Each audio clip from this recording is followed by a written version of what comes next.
We are Nerd Cult Online, and this is Space Marine 2 from Focus Interactive.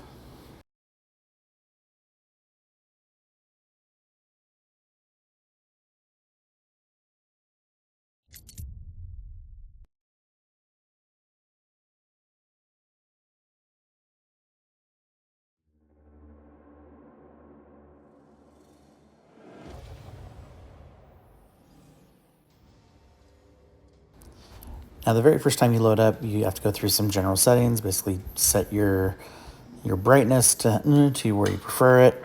There actually are some recommended settings that are online. I don't remember what they are. I clearly did not pick them correctly initially, but they do make the game look so much better when you set them correctly. One of these days, I'll probably bring up a video that shows what the settings to move them to are, and overall makes it look just much better. And so, kudos to whoever came up with that. Now, the game itself is the direct sequel to the Space Marine game, which came out on Xbox 360, I believe PC as well. It might have been on one of the PlayStations, but I'm not certain about that. And it was so well done for its time that I literally not just played through it multiple times, I 100%ed every achievement, every challenge, everything you can do across 3 different profiles of my own, and that's including basically max leveling those profiles in the PvP as well, and going after every achievement. So, definitely well versed in the genre, and the previous lore. Now, it's been quite a while, so I don't remember specifics of the story, but I do remember the gist of it. And so when you go into this game playing Titus again, which honestly, I think making that announcement from the beginning was a huge mistake, because basically in the lore, you're left off having him being picked up by the Inquisition, probably going to be murdered for the possible Chaos Taint, and have no idea, where that left him. And, you start this game as basically an unnamed member of the Death Watch. Doesn't say anything about who you are until after you basically complete the tutorial. And had they left Titus out of all of the advertising and stuff like that, that part of the tutorial, that part of the story would have been so much more impactful. And so I think making him revealed early on was a huge mistake.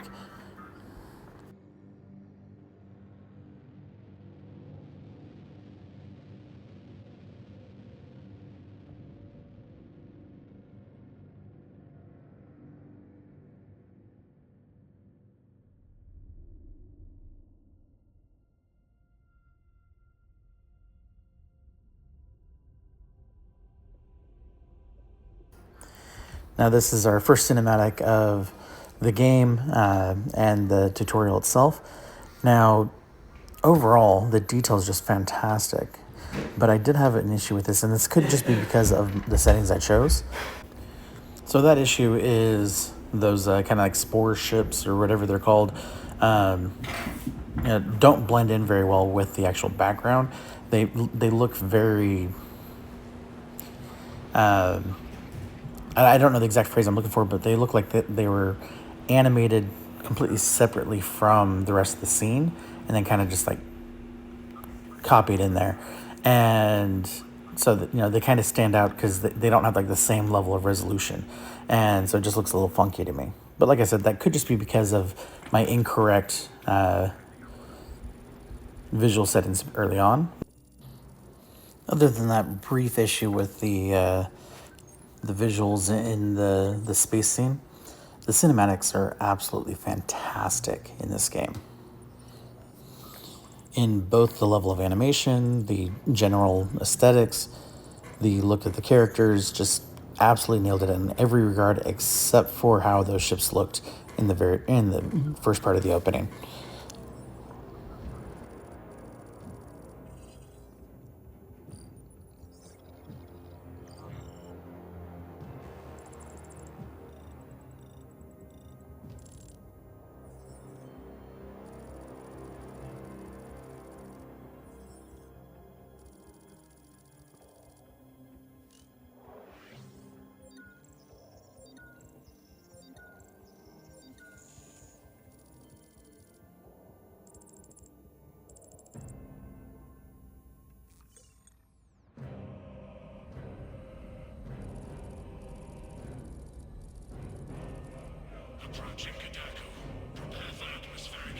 I mean, this animation is basically on par, if not better, than what we get from the Warhammer Plus shows that we get for those of us that subscribe, like myself.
Kill team leader to squad.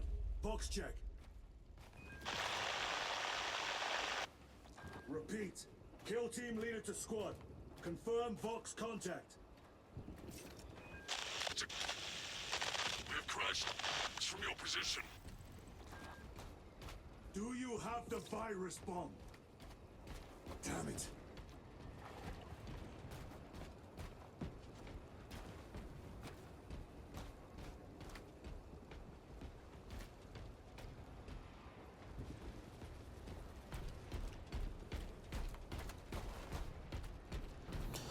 And then you go into gameplay like this where the attention to detail is just absolutely phenomenal. And as you'll see in a little bit, the gore effects, the fire, like everything just looks so ultra realistic, just beyond any other game that I have played that I can think of. I mean, it's obviously spent so much time on this, major attention to detail here, and just absolutely killed it. Now, one thing I really like that the game includes is this photo mode, so you can actually zoom in and play with it, and uh, change the angles so you can actually get a shot and do different effects and things like that. Now, me personally, it's not going to get used much, if at all. And that's mostly just because, in the heat of battle, the likelihood of me actually like stopping to take a photo is really going to be slim. Just because I'm going to be so focused on the actual action, on the carnage itself, that I'm not going to be paying attention to the rest.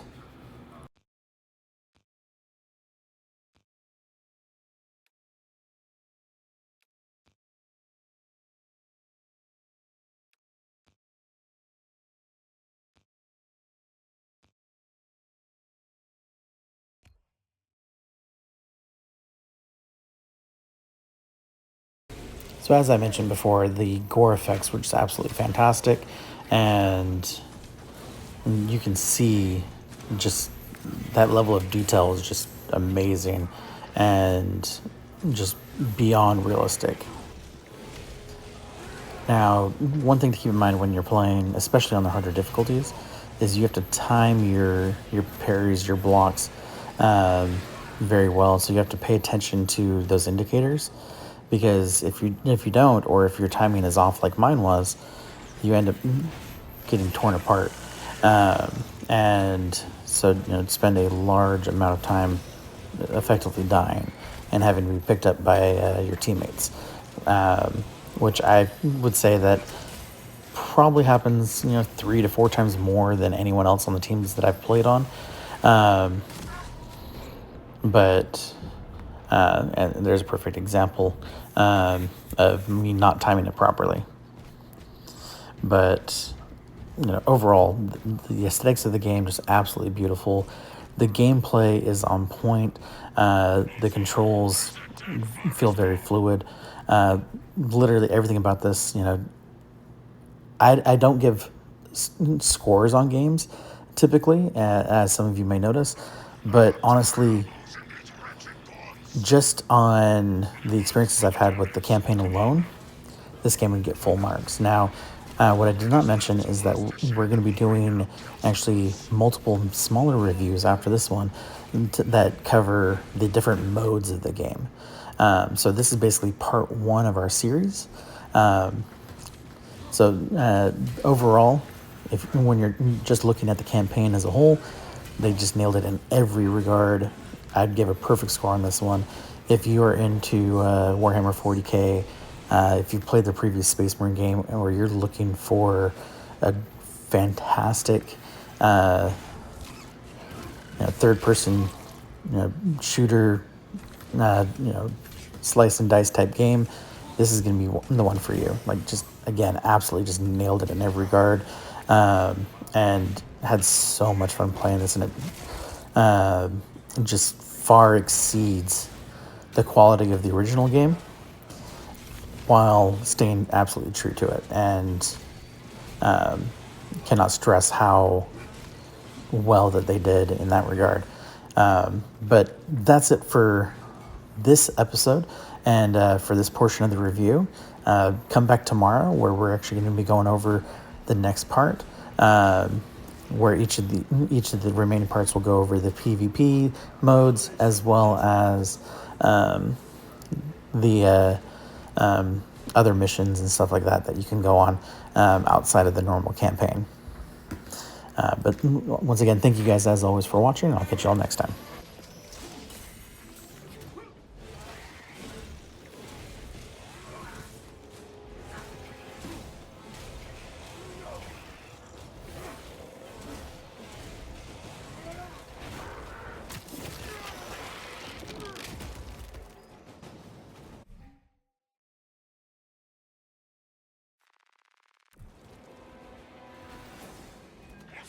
You must reach that bomb. I will, even if I have to chew my way through.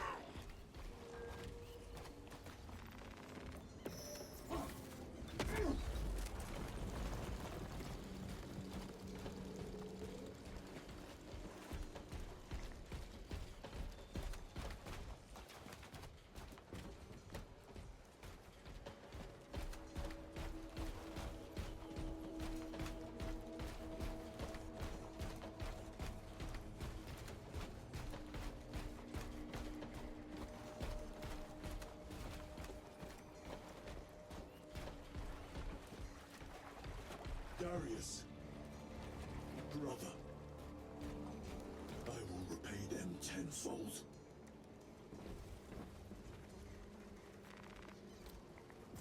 This bolter will roar in your name, Darius. I swear on it. Come, vermin!